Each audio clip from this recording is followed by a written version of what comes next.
स्वागत है एक और हमारे नए वीडियो में, जिसमें आज हम देखने वाले हैं हमारा बीपीएससी टीआरई 4 का जो क्वेश्चन सीरीज चल रहा है। उसमें हम फिजिक्स टॉपिक का जो उष्मा एवं गतिकी है, यानी हीट एंड थर्मोडायनेमिक्स के जितने भी एनसीईआरटी के क्वेश्चन हैं सारे क्वेश्चन इसमें देखेंगे। तो चलिए शुरू करते हैं। तो हमारा पहला क्वेश्चन यहाँ पे, हाइड्रोजन से भरे गुब्बारे को पृथ्वी से छोड़ने पर उसमें क्या परिवर्तन होगा। तो हाइड्रोजन से भरे गुब्बारे को पृथ्वी से छोड़ने पर उसमें क्या परिवर्तन होगा। आयतन घटेगा, रंग बदल जाएगा, आयाम में वृद्धि होगी, भार बढ़ जाएगा। तो हाइड्रोजन से भरे गुब्बारे को पृथ्वी से छोड़ने पर उसमें क्या परिवर्तन होगा। तो गुब्बारे के आयाम में वृद्धि होगी। क्या होगी उसमें जो है, आयाम में वृद्धि होगी। अगर हाइड्रोजन से भरे गुब्बारे को आप पृथ्वी से छोड़ने पर उसमें क्या परिवर्तन होता है, तो आयाम में वृद्धि होगी। इसका क्या आंसर हो जाएगा, सी। नेक्स्ट है हमारा सेकंड नंबर क्वेश्चन यहाँ पे, तेज हवा वाली रात में ओस क्यों नहीं बनती।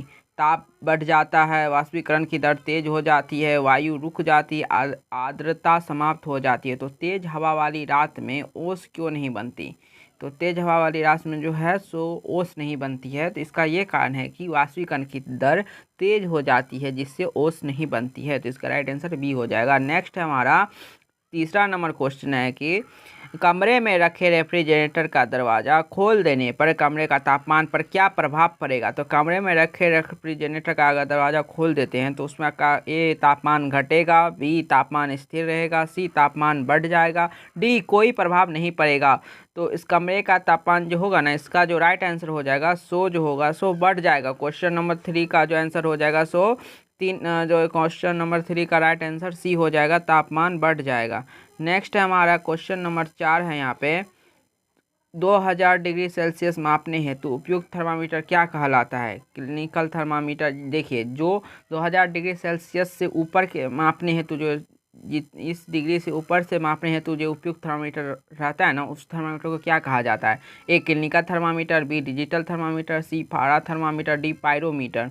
तो क्वेश्चन नंबर 4 का राइट आंसर क्या हो जाएगा। इसका राइट आंसर क्वेश्चन नंबर 4 का हो जाएगा पायरोमीटर कहा जाता है। इसका क्या हो जाएगा, इसका नाम पायरोमीटर हो जाए। इसका दूसरा नाम जो है सो पूर्ण विकिरण तापमापी भी कहा जाता है, या पायरोमीटर भी कहा जाता है। 2000 डिग्री सेल्सियस मापने हेतु उपयुक्त थर्मामीटर क्या कहलाता है, तो उसे हम पायरोमीटर कहते हैं।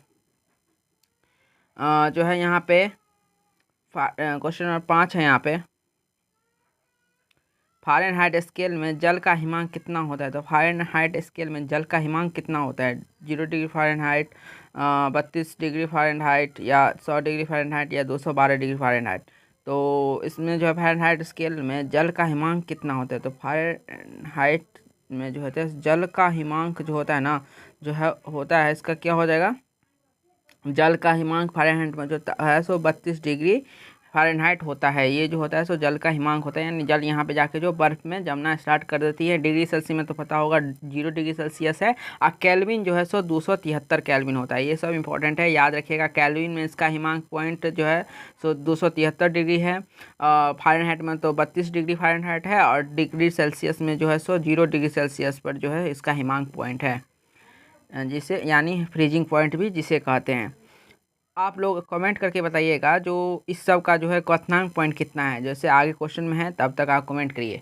तो देखिए हमारा नेक्स्ट क्वेश्चन है 6 नंबर यहाँ पे, सेल्सियस स्केल में जल का क्वथनांक कितना होता है। तो सेल्सियस स्केल में आप लोग बताइएगा, जिसमें फ़ारेनहाइट और जो है हमारा जो है सो केल्विन में कितना डिग्री सेल्सियस जो होता है जल का क्वथनांक होता है।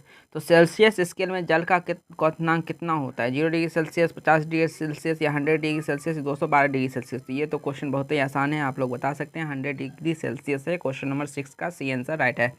राइट आंसर सी है। नेक्स्ट हमारा क्वेश्चन नंबर 7 है, परम शून्य ताप से क्या तात्पर्य है।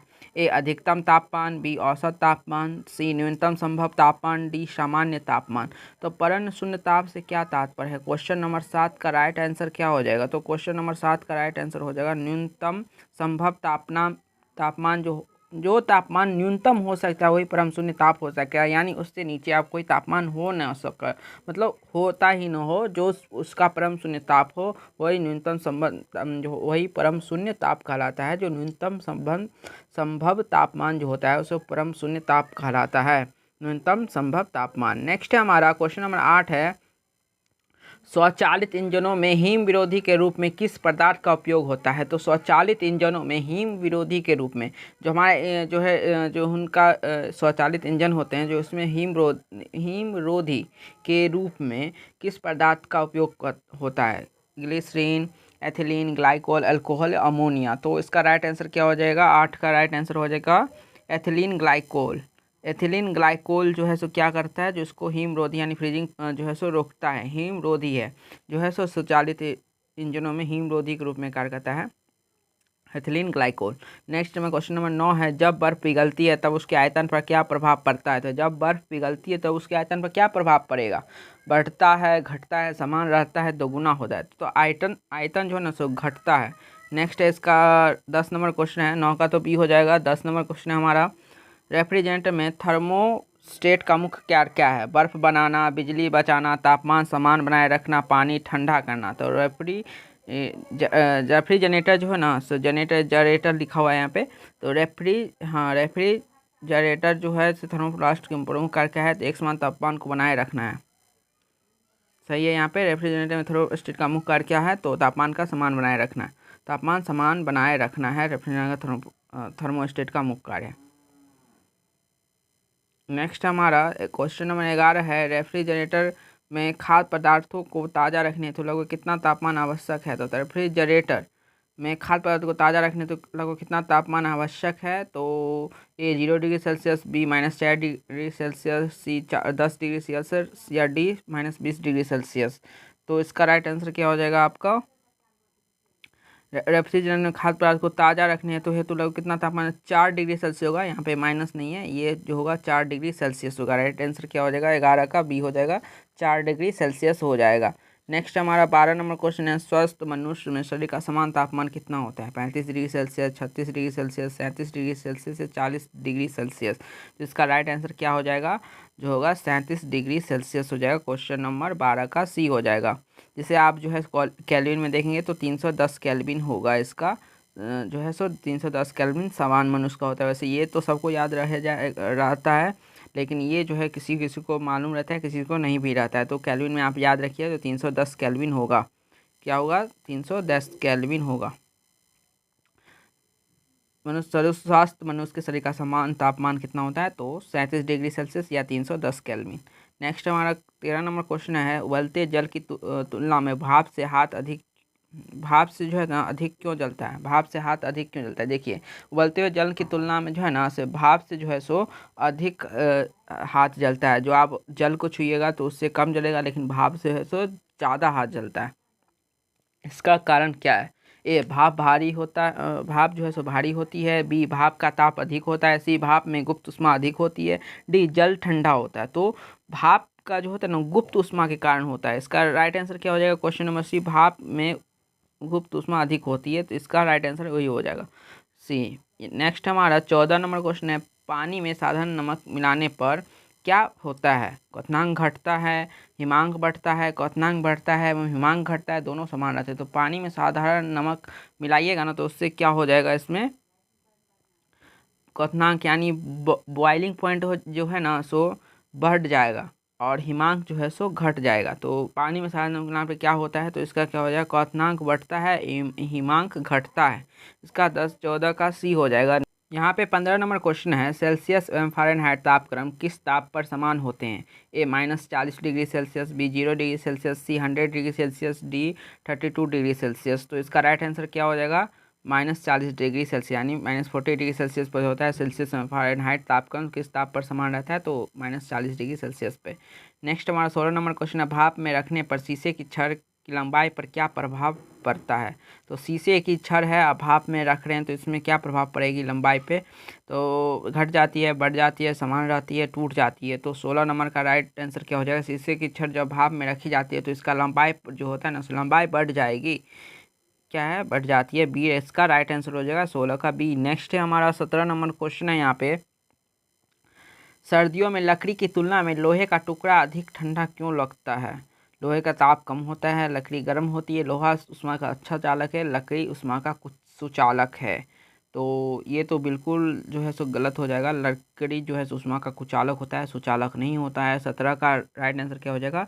सी हो जाएगा। लकड़ी की तुलना में जो है लोहा जो है ऊष्मा का अधिक सुचालक होता है। लोहा ऊष्मा का जो अच्छा चालक है, इसलिए सर्दियों में लकड़ी की तुलना में लोहे का टुकड़ा अधिक ठंडा लगता है। नेक्स्ट हम 18 नंबर क्वेश्चन है, वायु का तापमान बढ़ने से, तो 17 का क्या हो गया? सी। और 18 हमारा, वायु का तापमान बढ़ने पर उसकी जल वाष्प ग्रहण कर की क्षमता पर क्या प्रभाव पड़ता है? अगर वायु का तापमान बढ़ेगा तो उसकी जल वाष्प ग्रहण करने की क्षमता पर क्या प्रभाव पड़ेगा? घटती है, बढ़ती है, समाप्त हो जाती है, तो स्थिर रहती है। तो 18 का राइट आंसर हो जाएगा बढ़ती है। या आगे, यदि वायु का जो तापमान बढ़ेगा तो उसमें जल वाष्प ग्रहण करने की क्षमता क्या हो जाएगी? बढ़ेगी। इसका क्या राइट आंसर हो जाएगा? बी। नेक्स्ट 19 नंबर का है, पदार्थ की ऊष्माधारिता किस पर निर्भर करती है? ऊष्माधारिता जो है पदार्थ की ऊष्मा यानी थर्मल कैपेसिटी किस पर निर्भर करती है? घनत्व पर, द्रव्यमान पर, विशिष्ट ऊष्मा पर या ताप पर? तो इसका राइट आंसर क्या हो जाएगा? 19 का राइट आंसर हो जाएगा आपका सी, विशिष्ट ऊष्मा पर। पदार्थ की ऊष्माधारिता किस पर निर्भर करती है? तो विशिष्ट ऊष्मा पर। नेक्स्ट हमारा 20 नंबर क्वेश्चन है यहाँ पे, जो 0 डिग्री सेल्सियस से 10 डिग्री सेल्सियस तक जल को गर्म करने पर उसके आयतन पर क्या प्रभाव पड़ता है? तो 0 डिग्री सेल्सियस से लेकर 10 डिग्री सेल्सियस तक जल को अगर गर्म करेंगे तो ए लगातार बढ़ता है, बी लगातार घटता है, सी पहले घटता है फिर बढ़ता है, डी कोई परिवर्तन नहीं होता है। तो इसमें होगा पहले घटेगा फिर बढ़ेगा जल का आयतन। जल का आयतन क्या होगा? पहले घटेगा फिर बढ़ेगा। नेक्स्ट हमारा 21 नंबर क्वेश्चन है, दबाव बढ़ाने पर जल के क्वथनांक पर क्या प्रभाव पड़ता है? घटता है, बढ़ता है, समान रहता है, शून्य रहता है? तो दबाव बढ़ाने पर जल का क्वथनांक पर क्या प्रभाव पड़ता है? तो दबाव अगर बढ़ाएंगे तो क्वथनांक क्या हो जाएगा? यहाँ पे बढ़ेगा, क्वथनांक बढ़ जाएगा अगर आप दबाव बढ़ाइएगा तो।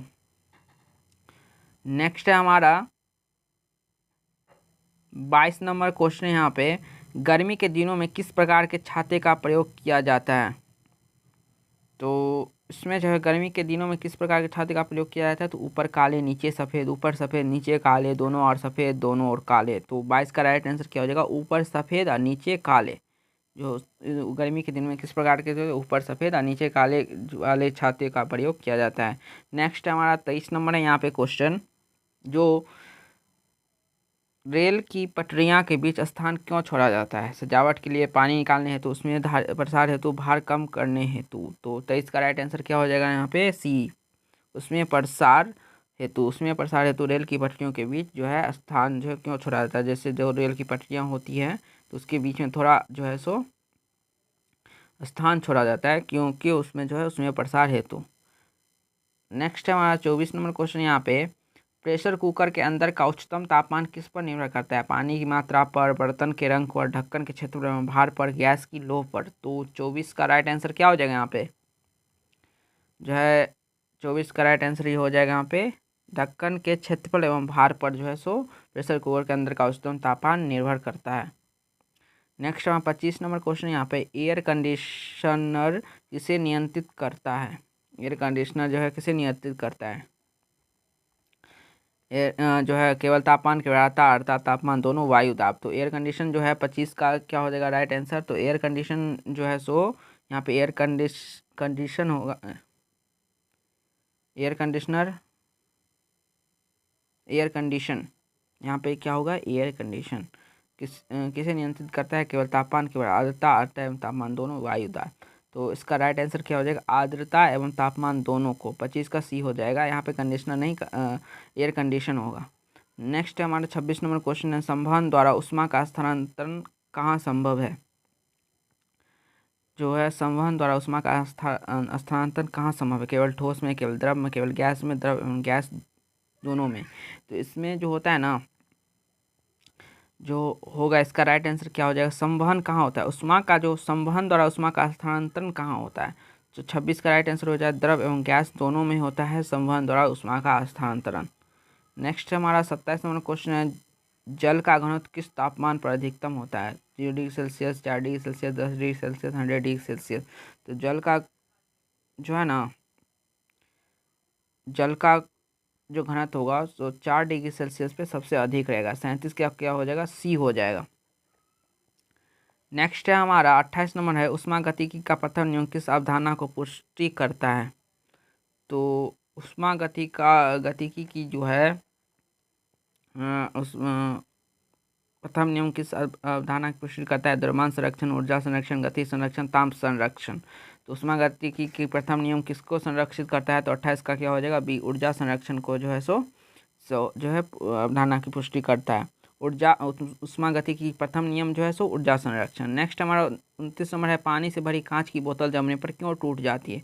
कांच कमजोर होता है, पानी सिकुड़ता है, पानी जमने पर फैलता है, ताप घटता है। तो पानी से भरी कांच की बोतल जमने पर क्यों टूट जाती है?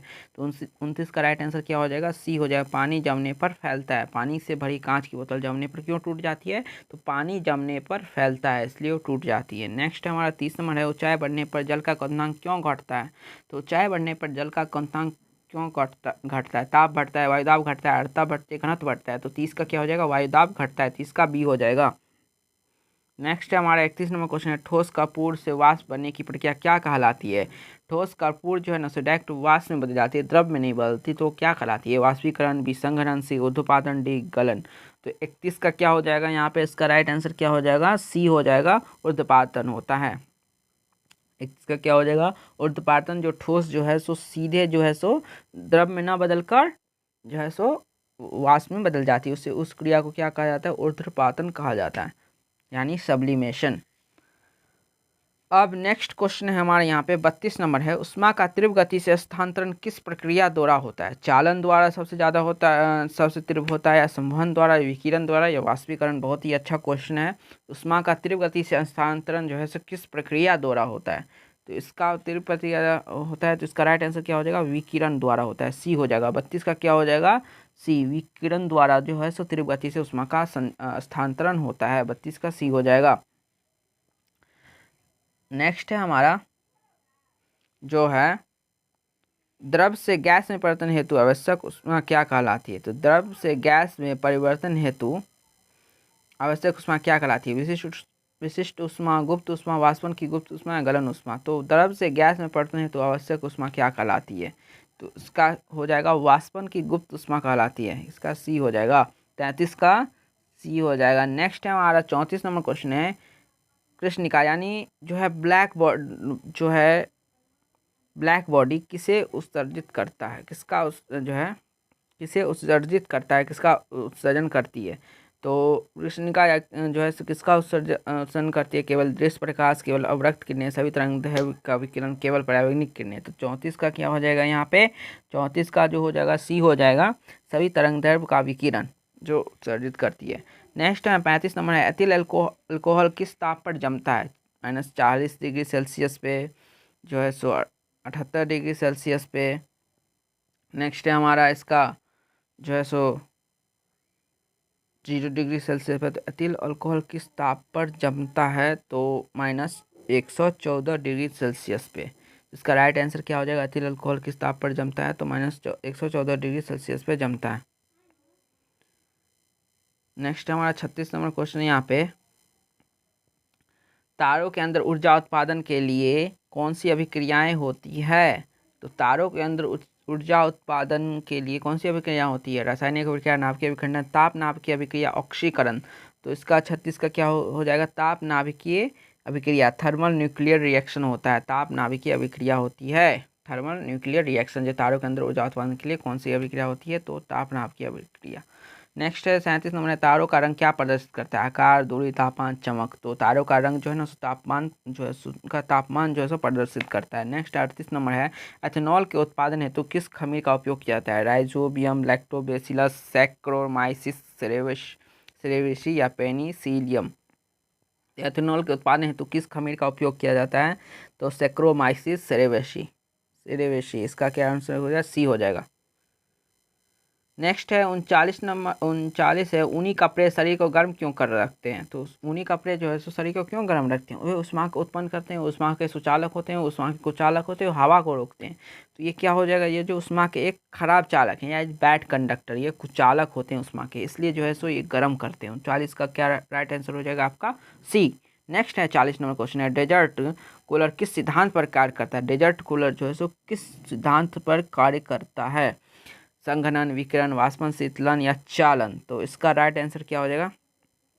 डेजर्ट कूलर जो है ना सो 40 का राइट आंसर हो जाएगा आपका सी, वाष्पन शीतलन के सिद्धांत पर क्या करता है जो है सो डेजर्ट कूलर। नेक्स्ट हमारा 41 नंबर है, किस द्रव की विशिष्ट ऊष्मा सर्वाधिक होती है? किस द्रव की विशिष्ट ऊष्मा जो होती है सर्वाधिक होती है? तेल, पारा, जल, अल्कोहल। तो जल का जो विशिष्ट ऊष्मा जो है सर्वाधिक होती है। नेक्स्ट हमारा 42 नंबर है, शरीर में पसीना की क्या भूमिका है? रक्त बढ़ाना, ताप नियंत्रित रखना, ऑक्सीजन बढ़ाना, त्वचा को कठोर बनाना। तो जो होता है, जो पसीना हमारे शरीर की क्या भूमिका निभाती है? शरीर के यह जो है ना, शरीर के ताप को नियंत्रित रखता है। पसीना जो है क्या करते हैं, क्या भूमिका निभाता है? तो शरीर के ताप को नियंत्रित रखता है। नेक्स्ट है 43 नंबर क्वेश्चन है, गर्म मौसम में पंखा चलने से आराम क्यों मिलता है? तो ताप कम हो जाता है, पसीना तेज से वाष्पीकृत होती है, वायु रुक जाती है, शरीर भार घटता है। तो ताप तो कम नहीं होती है, वायु नहीं रुक जाती, शरीर भार घटता नहीं है, पसीना तेजी से वाष्पीकृत होता है। 43 का बी हो जाएगा। तो चलने से आराम मिलता है। 43 का क्या हो जाएगा? बी। नेक्स्ट हमारा 44 नंबर है, मिट्टी के घड़े में जल ठंडा क्यों रहता है? संवहन के कारण, चालन के कारण, वाष्पीकरण के कारण, विकिरण के कारण। तो मिट्टी के घड़े में जल क्यों ठंडा रहता है? 44 का क्या आंसर हो जाएगा आपका? सी हो जाएगा, वाष्पीकरण के कारण। मिट्टी के घड़े में जो है ना जल क्यों ठंडा रहता है? तो वाष्पीकरण के कारण। 45 है, थर्मस बोतल की दीवारों पर किस पदार्थ की परत लगाई जाती है? तांबा, एल्यूमिनियम, चांदी, लोहा। तो थर्मस बोतल की दीवार पर किस प्रकार की जो है सो लगाई जाती है? तो चांदी की जो है परत लगाई जाती है। 45 का क्या हो जाएगा आपका? सी हो जाएगा। नेक्स्ट है हमारा, प्रेशर कुकर खाना जल्दी क्यों पकता है? प्रेशर कुकर में जो है ना खाना क्यों पकता है? जो दाब कम होता है, दाब बढ़ने से क्वथनांक बढ़ जाता है, या जल जल्दी सूखता है, भाप बाहर नहीं निकलती। तो इसका राइट आंसर क्या है? ताप बढ़ने से क्वथनांक बढ़ जाता है, तो इसलिए जो है सो प्रेशर कुकर में जल्दी बनता है। 46 का क्या हो जाएगा? बी हो जाएगा। नेक्स्ट 47 है, CT स्कैन में कौन सी किरणों का प्रयोग किया जाता है? गामा किरणें, एक्स किरणें, अवरत किरणें, परावैंगनिक किरणें। तो CT स्कैन में जो है एक्स किरणों का प्रयोग किया जाता है। इसका बी आंसर राइट हो जाएगा। इसका कहाँ है? बी, यहाँ पे एक्स किरणें। नेक्स्ट हमारे 48 है नंबर क्वेश्चन, आदर्श गैस की आंतरिक ऊर्जा किस पर निर्भर करती है? आदर्श गैस की जो आंतरिक ऊर्जा दाब पर करेगी, आयतन पर, ताप पर, या घनत्व पर। तो जो है सो आदर्श गैस यानी आइडियल गैस की आंतरिक ऊर्जा जो है सो केवल ताप पर निर्भर करती है। इसका सी हो जाएगा। कहाँ? यहाँ पे सी हो जाएगा। आज का सेकेंड लास्ट क्वेश्चन है 49 नंबर है, बर्फ का गलनांक पर पिघलना किस प्रकार की प्रक्रिया है? समतापी, समदाबी, रुद्धोष्म, या समायतनी। तो बर्फ का गलनांक पर पिघलना किस प्रकार की प्रक्रिया है? तो 49 का क्या हो जाएगा? समतापी प्रक्रम है। क्या है? समतापी। इसका 49 का ये हो जाएगा। नेक्स्ट है लास्ट क्वेश्चन है आज का 50 नंबर, 1 किलो कैलोरी ऊष्मा में कितने जूल के बराबर होती है? 1 किलो कैलोरी ऊष्मा कितने जूल के बराबर होती है? 4.18 जूल, 418 जूल, 4.18 गुने 10⁻³ जूल, या 4.18 गुने 10⁻5 जूल। तो इसका राइट आंसर क्या हो जाएगा? 4.18 गुने 10⁻³ जूल के बराबर होती है 1 किलो कैलोरी ऊष्मा। इसका क्या राइट आंसर है? 50 का सी। तो आज का हमने 1 से लेकर 50 तक के क्वेश्चन देखे। आज मैंने आराम से आपको क्वेश्चन कराया। अगर आपको समझ में आया हो और अगर आपने जो है सो नई नई चीज़ों को सीखा हो, तो इस वीडियो को लाइक करिएगा, वीडियो को जो है सो अपने दोस्तों के साथ शेयर करिएगा, और चैनल पर नए हो तो चैनल को जो सब्सक्राइब करके बेल आइकन दबा लीजिए, और कमेंट भी जरूर करिएगा जो आपको ये वीडियो कैसा लगा हो। बाय, स्टे ट्यून्ड, फिर मिलेंगे नेक्स्ट वीडियो में। बाय।